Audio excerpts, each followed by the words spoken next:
हाँ जी, तो last class के अंदर हम सी के बारे में बात कर रहे थे। जो सी हमने लास्ट क्लास में पढ़ा था, एक बार हल्का सा अपन उसको रिवाइज करते हैं। जहां पर अपन थे, हमने कहा था कि सी का अगर कोई छोटा सा प्रोग्राम है, हम बात कर रहे थे सपोज हैश इंक्लूड stdio.h, हमने कहा एक छोटा सा प्रोग्राम void main, इसके अंदर सपोज आपने लिखा printf से hello. So this is the smallest program of C। हम बात कर रहे थे कि इसकी हर एक इंडिविजुअल यूनिट ये सब क्या है। हमने कहा था all these are tokens। हमने हर एक इंडिविजुअल यूनिट ऑफ, हमने कहा every individual unit of your C program is a token. हमने इन टोकन्स को 5 पार्ट्स के अंदर डिवाइड किया था। ये 5 पार्ट्स आपके थे कीवर्ड्स, आइडेंटिफायर्स, लिटरल्स, सेपरेटर्स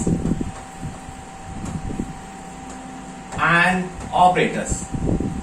ये 5 पार्ट्स में हमने डिवाइड किया था अपने सभी जो लिटरल जो अपने टोकन्स हैं उनको। ओके, इसके बाद हमने यहां पर कुछ एक टोकन्स को डिस्कस कर लिया था। एक बार हल्का सा रिवाइज कर लेते हैं आपके लिए, ताकि आपको याद आ जाएगा।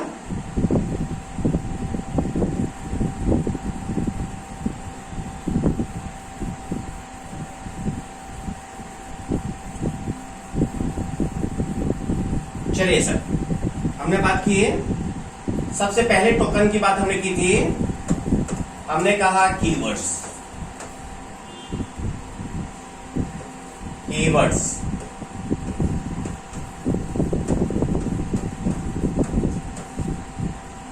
हमने कहा सी के अंदर, आंसी सी के अंदर हमने कहा जो स्टैंडर्ड सी है that is ANSI C.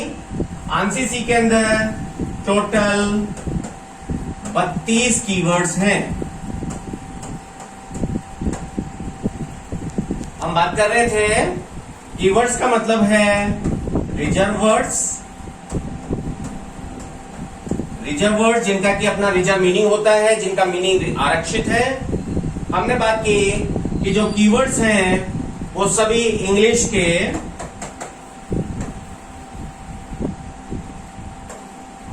Small letters के अंदर हैं।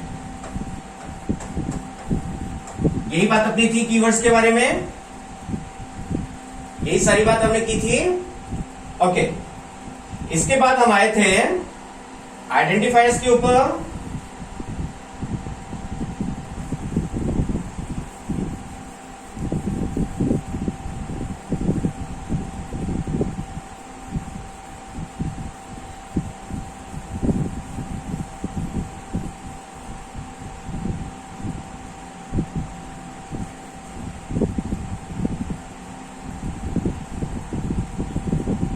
आइडेंटिफायर्स हमने कहा पहचान करता है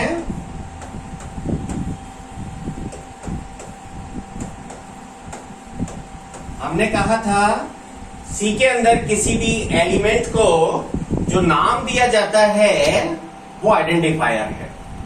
सी के अंदर हमने आइडेंटिफायर के कुछ रूल्स की बात की थी। हमने कहा था जो आइडेंटिफायर है वो शुरू किससे होने चाहिए, सी के किसी अक्षर से या अंडरस्कोर से।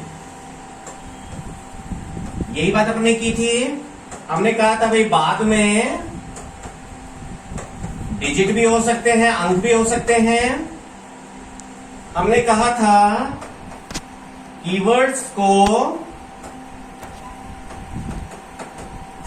Can not be used as identifiers. Keywords को आइडेंटिफायर्स की तरह काम में नहीं लिया जा सकता।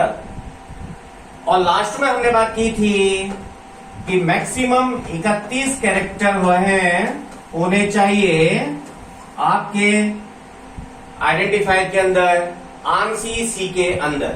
हमने बात की थी कि कुछ एक कंपाइलर्स आपको 31 से ज्यादा कैरेक्टर अलाउ करते हैं, लेकिन जो maximum significant number of characters हैं दीज आर 31 कैरेक्टर्स। ये अपन ने लास्ट क्लास के अंदर बात की थी। ओके, चलिए आगे चलते हैं यहां से। इसके बाद हम आए थे अपने लिटरल्स वाले पार्ट के ऊपर। इसके बाद में हम लिटरल्स के ऊपर आए थे। देखिए सर,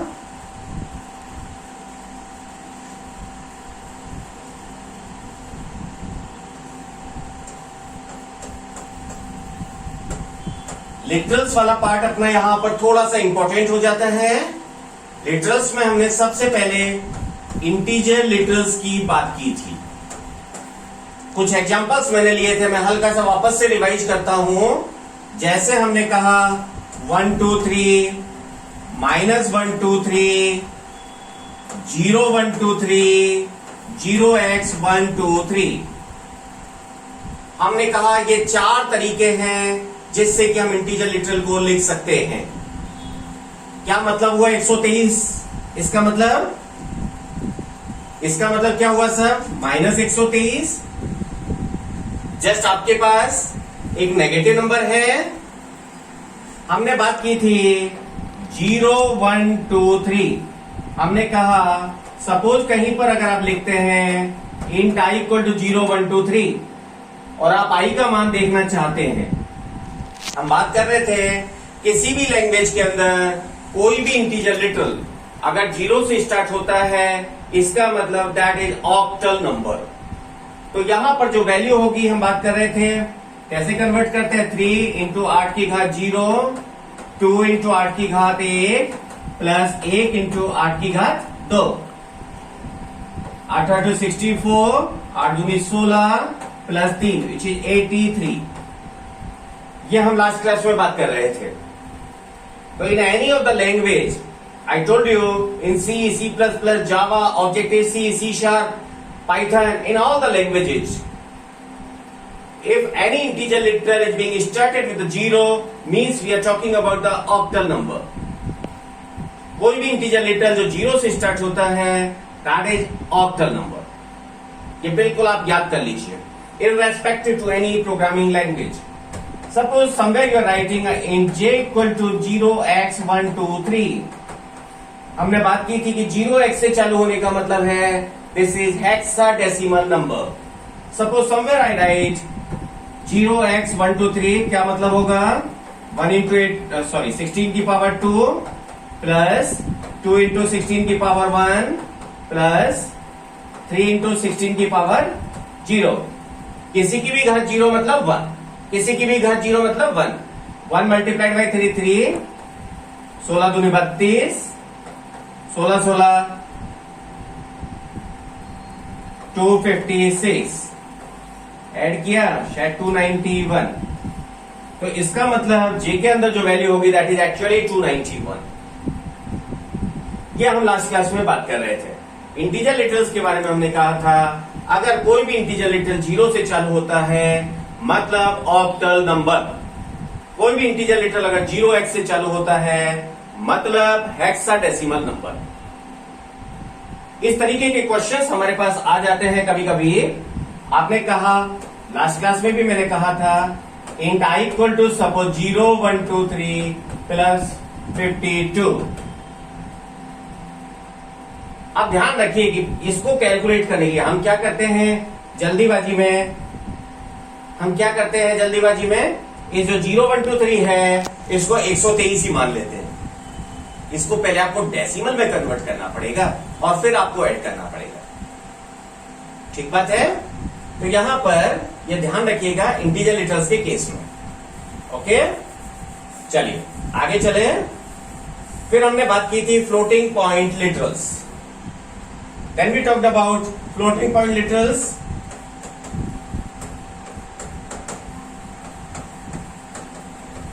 फ्लोटिंग पॉइंट लिटरल्स। हमने कहा था कि जब हम फ्लोटिंग पॉइंट लिटरल्स की बात कर रहे हैं मतलब कि हम दशमलव वाले नंबर्स की बात कर रहे हैं, भिन्न संख्याओं की बात कर रहे हैं, रियल नंबर्स की बात कर रहे हैं। यहां पर कुछ एक नंबर्स मैंने लास्ट क्लास में डिस्कस किए थे, लाइक 2.5, -2.5, 2.5f, 2.5d, 2.5e-1, सफर 2.5e2। हमने कहा था कि 2.5 क्या है, इसका डेटा टाइप क्या है, डेटा टाइप क्या होता है, हालांकि अपन आगे बात करेंगे। लेकिन चूंकि आप सभी ने पहले कोई ना कोई लैंग्वेज पढ़ी हुई है, इसलिए हम इसको डिस्कस कर रहे हैं इस वक्त। 2.5 का डेटा टाइप क्या है? हम में से ज्यादातर लोग कहेंगे कि ये फ्लोट है। नहीं सर, किसी भी लैंग्वेज के अंदर ये फ्लोट नहीं होता। हर लैंग्वेज के अंदर ये डबल होता है, ये याद कर लीजिए। क्वेश्चन आपके पास कैसे आता है? क्वेश्चन आपके पास आता है int I equal to size of 2.5। I का मान होगा, आपके पास ऑप्शन है ए 4, बी 8, सी 2, डी कह नहीं सकते। ये 4 ऑप्शंस आपके पास है। सी के अंदर आगे अपन डिस्कस करेंगे, लेकिन मैं केवल ये क्यों बता रहा हूं, ताकि आपको ये पता चले कि इसका यहां पर सिग्निफिकेंस क्या है। बहुत छोटा सा क्वेश्चन है। 2.5 फ्लोट का डेटा टाइप होता है 4 बाइट, डबल का डेटा टाइप, डबल की साइज होती है 8 बाइट। साइज ऑफ 2.5 डबल है तो क्या हो गया 8। फ्लोट है तो हम सीधा से क्या कहेंगे 4। So answer will be 8। ठीक है, तो ये ध्यान रखिएगा, फ्लोटिंग पॉइंट लिटरल हमेशा हमेशा हमेशा डबल होता है in all the languages. -2.5 simply negative number. हमने कहा 2.5, अगर 2.5f की मैं बात कर रहा हूं तो मैंने एक्सप्लिसिटली इसको फ्लोट लिखा है। अब अगर मैं यहां पर लिखूं int I equal to size of 2.5f, अब इस आई की वैल्यू क्या होगी? अब 4 होगी sir, because explicitly we have specified f here. Now this is our float type. If I do not specify this f, this will be by default of double type. And this is same in all the languages. C, C++, Java, .NET, C#, Objective-C, Python, in all the languages. Okay? So make sure if f is there, this is float. If f is not there, that is double. अगर आप explicitly double बताना चाहते हैं, you can specify D with this. नहीं बताएंगे तो भी double है। ई हमारा एक्सपोनेंट फॉर्मेट के लिए है, बात की थी अपन ने। ई अपना एक्सपोनेंट फॉर्मेट के लिए है। कहीं पर अगर आप लिखते हैं 2.5e-1 तो इसका मतलब निकल के आता है 2.5 गुणा 10 की घात -1। This is scientific notation. Somewhere if you are writing 2.5e2 तो इसका मतलब निकल के जाएगा 2.5 into 10 to power 2।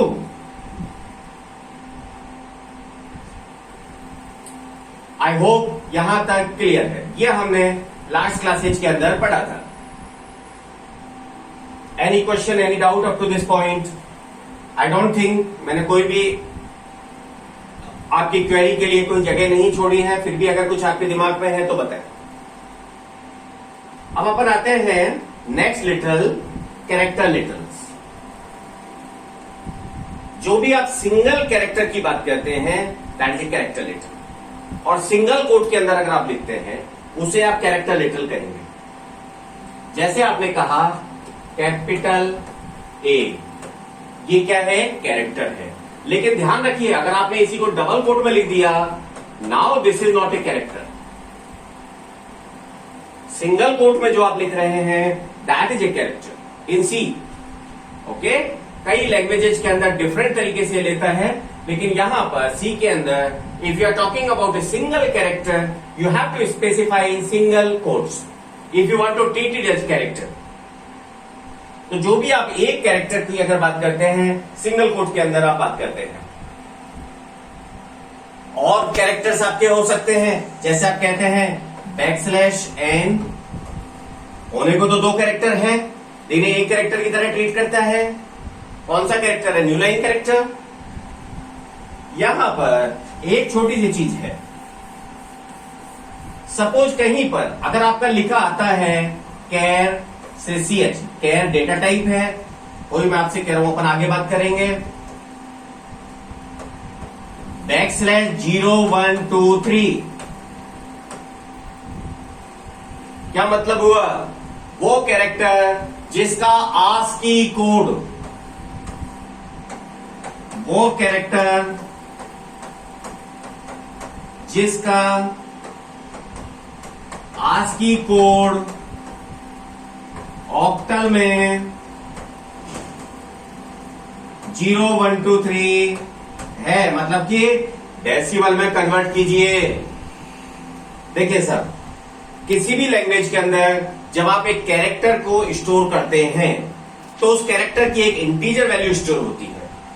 सी के अंदर, C++ के अंदर हम आस्की कैरेक्टर्स की बात करते हैं। कोई और लैंग्वेज के अंदर कुछ और कैरेक्टर होता होगा, है ना, अपन जब पढ़ेंगे तब बात करेंगे। C++ के अंदर आस्की कोड की बात करते हैं। आस्की कोड का मतलब है कि हर कैरेक्टर का एक यूनिक नंबर डिफाइंड है। हर कैरेक्टर का एक यूनिक नंबर डिफाइंड है, ठीक है। कैपिटल ए, उसका कोई नंबर होगा से 65, स्मॉल ए 97। तो इसी तरीके से कि हर कैरेक्टर का एक यूनिक नंबर डिफाइंड है जिसको कि आस्की कोड कहते हैं। ओके, अब वो आस्की कोड क्या है? यहां पर 0 1 2 3, मतलब वो कैरेक्टर, कोई भी कैरेक्टर हो सकता है। 0 1 2 3 क्या होगा? अभी हमने बात करे थे 83, तो वो कैरेक्टर जिसका आस्की कोड 83 है वो कैरेक्टर CH के अंदर आएगा। वो 100% क्लियर, राइट। तो सिंगल कोट के अंदर जब अपन लिखते हैं तो हम एक कैरेक्टर की बात करते हैं, ओके। डबल कोट के अंदर जब हम लिखते हैं तो हम एक स्ट्रिंग की बात करते हैं। डबल कोट के अंदर जब हम लिखते हैं तो हम एक स्ट्रिंग की बात करते हैं। देखिए सर, सी के अंदर स्ट्रिंग और कैरेक्टर दोनों को बिल्कुल अलग तरीके से ट्रीट किया जाता है, इसलिए आप कंफ्यूज ना होइएगा। कहीं पर अगर आप लिखते हैं से हेलो, एक से ज्यादा कैरेक्टर को एक टेक्स्ट की तरह जब रिप्रेजेंट करना है तो उसे हमें डबल कोट के अंदर रिप्रेजेंट करना होगा। जैसे हेलो, है ना। अगर आपने सिंगल कैरेक्टर भी डबल कोट में लिखा, now this will be treated as a string, this will be treated as string, okay. So these are your string constants. I hope the literal concept of literals is 100% clear. C के अंदर जो literals के concept है वो यही है, इसके अलावा कुछ नहीं। और इनमें से हमेशा अगर आप C का पेपर लेंगे तो आपके ऑब्जेक्टिव क्वेश्चंस बनने के चांसेस बहुत ज्यादा रहते हैं और आपके जो कैंपस इंटरव्यूज हैं उसमें बहुत ज्यादा पूछे जाते हैं। बहुत छोटी छोटी सी चीज है, लेकिन इन जनरल हम नहीं पढ़ते हैं, ओके। आगे चले, तो ये हमारे हैं कॉन्स्टेंट्स। नेक्स्ट बात हम करते हैं सब सेपरेटर। सेपरेटर जिससे कि हम टोकन्स को सेपरेट करते हैं। क्या है सेपरेटर? जैसे आपके ब्रैकेट्स है, बड़े कोष्टक, छोटे कोष्टक, मझले कोष्टक, comma, dot, semicolon, colon, angular bracket, all these are separators. The special symbols which are being used in our programming language for different purposes is separator actually, right? तो सेपरेटर्स कोई बड़ा कंसेप्ट नहीं है, बहुत ज्यादा आपको टाइम देने वाला नहीं है। चलिए सर आगे चलते हैं। अब हम आते हैं वेरिएबल के कंसेप्ट पर। वेरिएबल, हालांकि हमने बात की थी पहले भी, हम कहते हैं कि वेरिएबल क्या है? वेरिएबल किसी मेमोरी लोकेशन को दिया गया एक नाम है। वेरिएबल किसी मेमोरी लोकेशन को दिया गया एक नाम है, और वो जो नाम है वो क्या है? वो आइडेंटिफायर है, जो कि उस मेमोरी लोकेशन को आइडेंटिफाई करता है। जैसे आप याद कीजिए, हमने कहीं पर लिखा था फ्लोट आर, हमने कहा रेडियस के लिए। उस वक्त हमने बात की थी कि भाई यहां पर मेमोरी के अंदर क्या होगा, आर नाम की एक कोई जगह बन जाएगी, इसका नाम आर होगा, हम इसमें फ्लोट टाइप की वैल्यू रख पाएंगे। ये बात अपन ने की थी। तो वेरिएबल या चर, चर का मतलब जिसकी वैल्यू चेंज हो सकती है। ओके, तो वेरिएबल क्या है, simply a named memory location that is used to hold a value that can be modified in the program by the instruction. All variables must be declared before they can used in C. Memory में किसी भी जगह को जो दिया गया नाम है वो वेरिएबल है, जिसमें कि हम कोई मान रख सकते हैं और प्रोग्रामों के निर्देशों के अनुसार उन मानों को बदल सकते हैं। बस काम में लेने से पहले उस वेरिएबल की वैल्यू की घोषणा, वेरिएबल की घोषणा करना जरूरी है। घोषणा जैसे हमने यहां पर की फ्लोट आ, ये डिक्लेरेशन है और कुछ नहीं है, कोई स्टाम्प पे नहीं लिखना है। 100% ओके। देखिए सर, कुछ एग्जांपल्स अगर देखें कैसे लिखेंगे, जैसे आपने कहा इंट फर्स्ट, पहले आपका डेटा टाइप आएगा, किस टाइप का डेटा आप इसमें रखना चाहते हैं, उसके बाद आपका वेरिएबल एक या दो जो भी आप रखते हैं। जैसे यहां पर आपने केवल एक रखा फर्स्ट, इस जगह पर आपने दो फ्लोट रखे, ठीक है सर, यहां पर दो कैरेक्टर रख लिए। इस तरीके से आपको वेरिएबल डिक्लेयर करना है, the data type and the name of variable और the list of variables. Okay, continue. चलिए, now we talk about data types.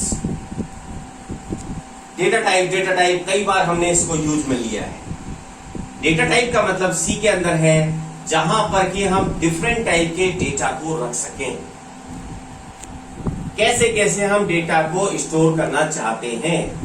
आपने कहा साहब दशमलव वाले नंबर रखने हैं, बिना दशमलव वाले नंबर रखने हैं, कैरेक्टर रखना है, क्या रखना है, उसे हम डेटा टाइप कहेंगे। The variety of data you want to store is a data type. Okay? The variety of data you want to store is the data type. Simple सी बात है। अगर आप देखेंगे डेफिनेशन जो अपने लिखे, C language is rich in its data type, बहुत सारी डेटा टाइप्स है। The variety of data types available allows the programmer to select the type appropriate to the need of application as well as machine. जैसे आवश्यकता है उस type के data को आप काम में ले सकते हैं। ठीक है सर। डेटा टाइप्स को हम मोटे तौर पर यहां पर तीन कैटेगरीज में डिफाइन करते हैं। प्राइमरी डेटा टाइप, प्राथमिक data type, derived data type जो कि प्राथमिक डेटा टाइप से मिलकर बनते हैं, और यूजर डिफाइंड डेटा टाइप जो कि यूजर खुद बनाता है। इन सभी को हालांकि अपन आगे पढ़ने वाले हैं। अभी हम केवल प्राइमरी डेटा टाइप की बात करेंगे। लेटर ऑन जब अपन पढ़ेंगे तो हम इन सबको पढ़ेंगे। जब हम सी की बात करेंगे, जब हम कंप्लीट सी कर चुके होंगे तो हमें इन सबका पता होगा। टाइप कैसे काम में लेते हैं, एरे कैसे काम में लेते हैं, स्ट्रक्चर क्यों काम में लेते हैं, एनम क्या होता है, यूनियन क्या होता है। अभी के लिए हम ये कह रहे हैं कि भाई डिराइव्ड डेटा टाइप्स का जो टाइप है वो टाइप टाइप और एरे है। यूजर डिफाइंड डेटा टाइप्स का जो टाइप है वो स्ट्रक्चर, एनम एंड यूनियन है। I hope this is clear. चलिए सर, ये हमारे प्राइमरी डेटा टाइप्स की लिस्ट है। गौर से देखिएगा, हमने कहा है प्राइमरी डेटा टाइप को तीन भागों में बांट दिया। एक तो आपका इंटीजर है, एक आपका फ्लोटिंग पॉइंट टाइप है और एक आपका वॉइड है। इंटीजर से हमारा मतलब है जहां पर कि बिना दशमलव वाले नंबर रख सकते हैं। इंटीजर से हमारा मतलब जहां पर कि बिना दशमलव वाला नंबर रख सकते हैं, उसे हमने इंटीजर कहा है सर।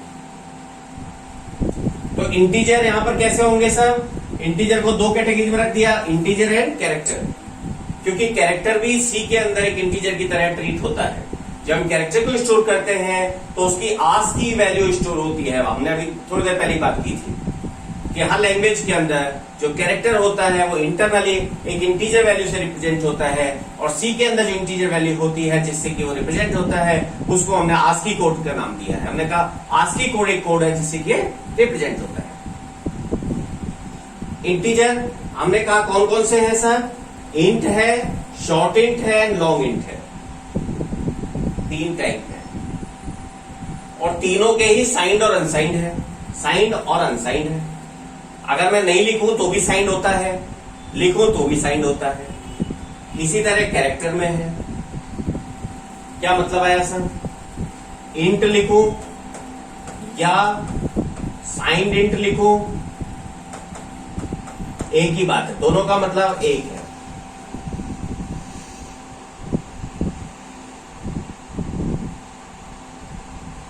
ठीक है सर।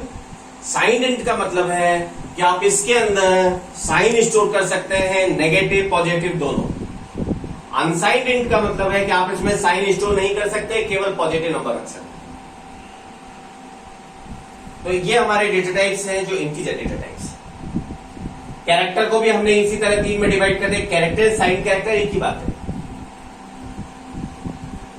फ्लोटिंग पॉइंट टाइप हमारे तीन है, float, double and long double, और एक हमारा वॉइड टाइप। वॉइड कोई टाइप नहीं होता लेकिन एक टाइप की तरह बिहेव करता है, इसलिए सी के अंदर हमने इसको अलग से डेटा टाइप के अंदर रखा है। केवल एक पॉइंटर और फंक्शन का रिटर्न टाइप है जहां पर आप वॉइड बता सकते हैं। आगे अपन लेटर स्टेज पर इन सबकी बात करेंगे। देखिए सर, ये जो आपके तमाम डेटा टाइप्स हैं इनमें कुछ डेटा टाइप्स की रेंज। आप कहते हैं जो कैरेक्टर है ये कैपेसिटी कितनी लेता है मेमोरी में? 8 बिट लेता है सर। मतलब अगर आप कहीं पर लिखते हैं कैर CH, ये मेमोरी के अंदर 8 बिट काम में लेगा। 1 2 3 4 5 6 7 और 8, 8 बिट है जो कि ये काम में लेगा। अब अगर साइंड कैर है तो 1 बिट आपका साइन के लिए रिजर्व हो जाएगा, 7 बिट पर डेटा रहेगा, और 7 बिट में जो डेटा रह सकता है वो कितना है? -128 से 127।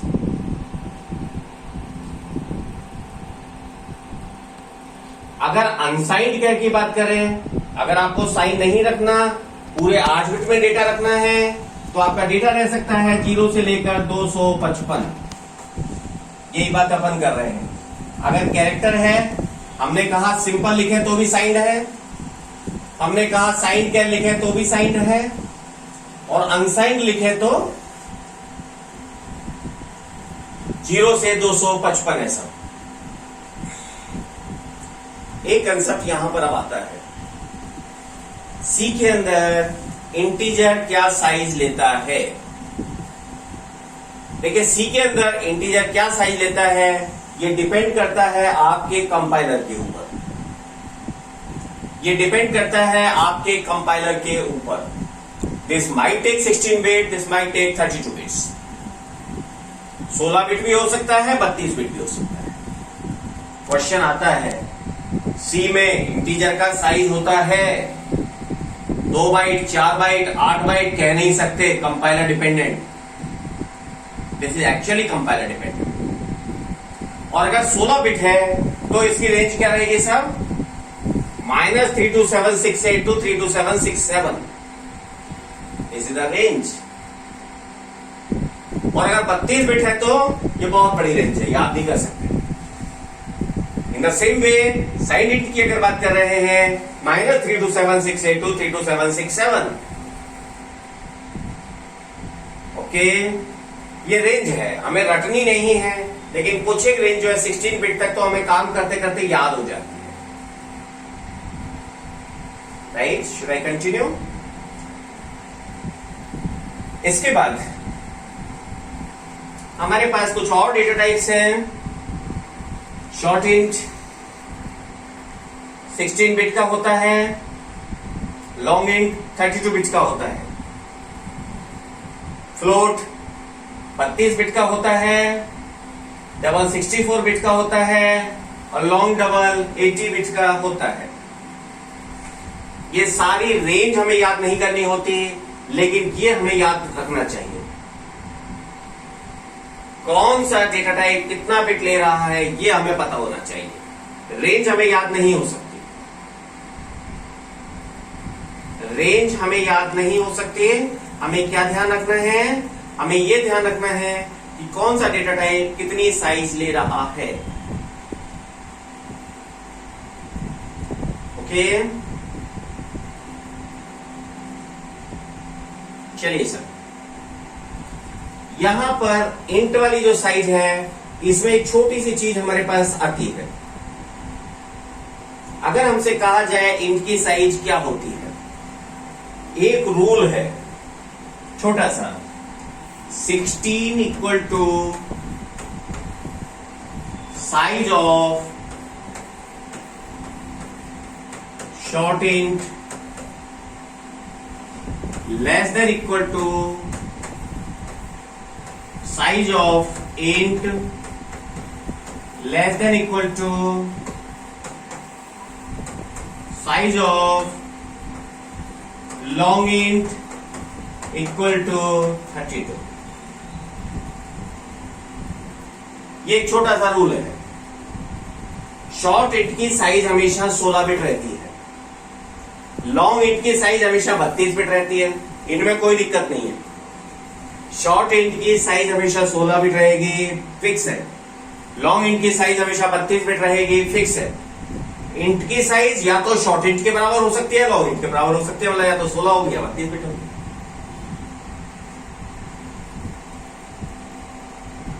ठीक बात है सर। तो यहां पर हमें ध्यान रखना है कि इंट की साइज कुछ भी नहीं हो सकती, ये नहीं कि 64 बिट होगी। एज पर सी के हिसाब से कंपाइलर डिपेंडेंट है, लेकिन कितनी होगी, या तो शॉर्ट इंट के बराबर या लॉन्ग इंट के बराबर। और शॉर्ट इंट की 16 बिट है तो लॉन्ग इंट की 32 बिट है।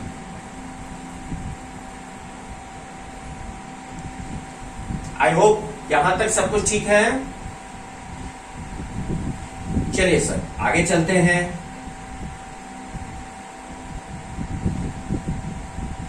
एक छोटा सा programme,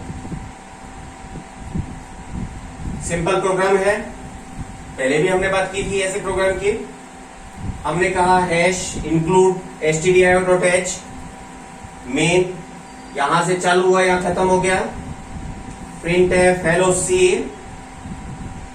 when you execute this program we'll get the output as hello c। Execution हमने देखा था कैसे एग्जीक्यूट कर सकते हैं, कैसे सी को इंस्टॉल कर सकते हैं। अपने सेकंड लेक्चर के अंदर अपन ने देखा था। सेकंड लेक्चर में हमने डिटेल में बात की थी इस बात की। ओके, चलिए आगे चलते हैं। अब हमारे पास आता है डेटा टाइप्स का स्पेसिफायर। ये इंपॉर्टेंट चीज है। देखिए, याद कीजिए, जब अपने प्रोग्राम लिखा था हमने 2 फ्लोट लिए थे। उन फ्लोट के लिए हमने %f काम में लिया था। पीछे मैंने एक जगह पर %d लिया था जब इंटीजर की बात की थी। हर डेटा टाइप का स्पेसिफायर है, फॉर्मेट स्पेसिफायर है, जो कि काम में लेना होता है जब हम इनपुट आउटपुट कर रहे हैं। अभी अपन एग्जांपल देखते हैं। जैसे इंटीजर के लिए क्या काम में लेंगे सब, %d या %i। फ्लोट के लिए क्या काम में लेंगे सब, %g या %f। कैर के लिए क्या काम में लेंगे सब, %c। अनसाइंड इंट के लिए %u। लॉन्ग इंट के लिए LD। अनसाइंड लॉन्ग इंट के लिए LU। डबल के लिए स्मॉल l स्मॉल f। और लॉन्ग डबल के लिए small f capital f, small l capital f। याद कर लेना चाहिए।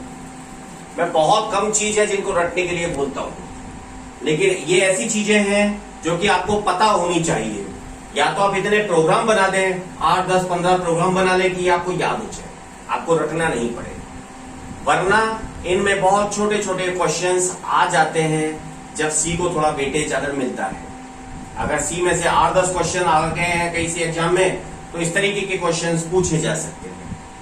या एक प्रोग्राम दे दिया, उसमें गलत फॉर्मेट स्पेसिफाई बता दिया और हमें कहा कि भाई इसका आउटपुट क्या होगा, तो उस केस के अंदर हमें स्पेसिफायर पता होना चाहिए। Either you write the programs, if you have written 10-20 programs by using different format specifiers, that will be memorized to you. But if you are not writing the program, then better है you remember all these things. Okay? So these are the format specifiers we use in the programs. चलिए एक example अपन ने लिया है। This is the comment part.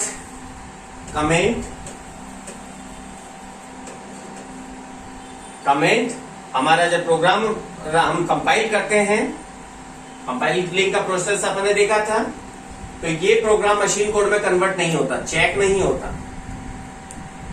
ठीक है sir, हमने कहा #include stdio.h, कोई दिक्कत नहीं है, हमें पता है stdio.h को हमें इंक्लूड करना है।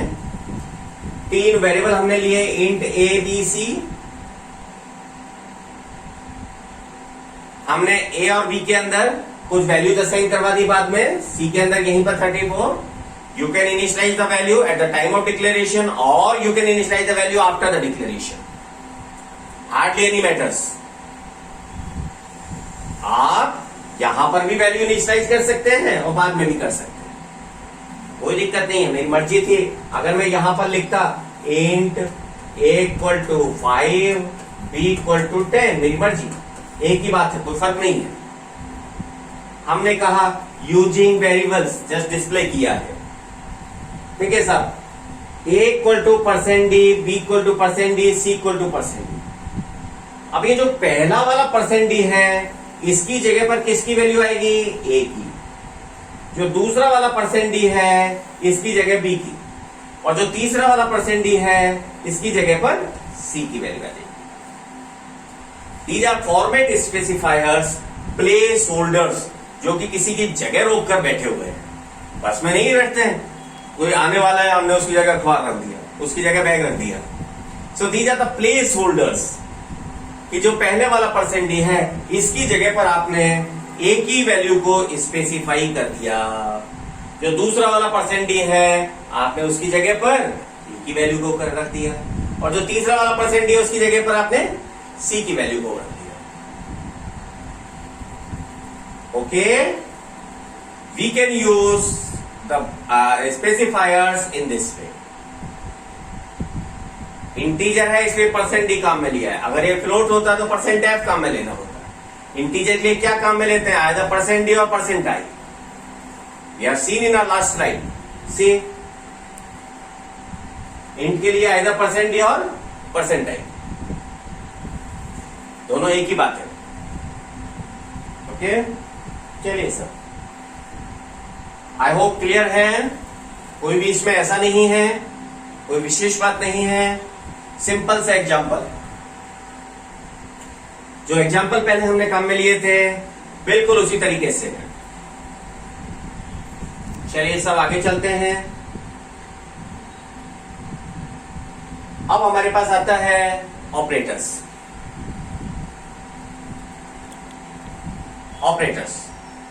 और एक्सप्रेशंस। टोकन्स की जो अपन बात कर रहे थे, हमने टोकन्स को 5 भागों में बांटा था। हमने कहा था हमारे पास जो टोकन्स हैं, कीवर्ड्स हैं, आइडेंटिफायर्स हैं, लिटरल्स हैं, सेपरेटर्स हैं, ऑपरेटर्स।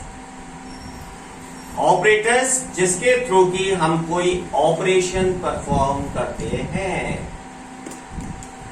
क्या ऑपरेशन परफॉर्म करते हैं?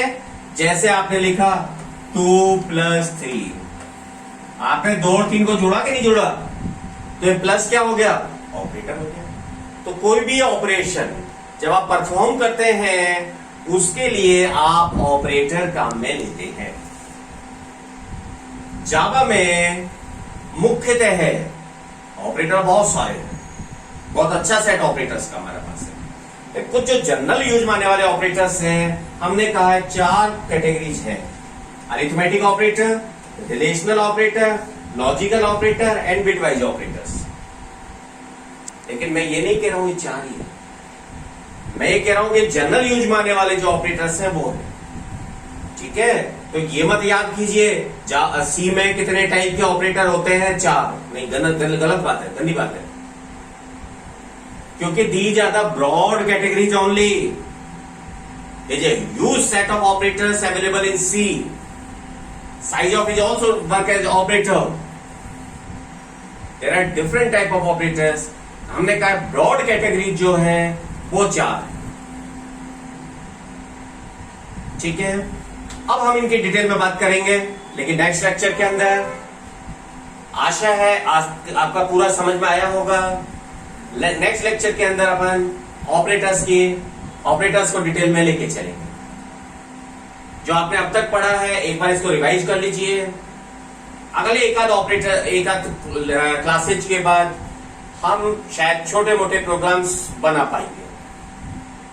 Thank you, all the best.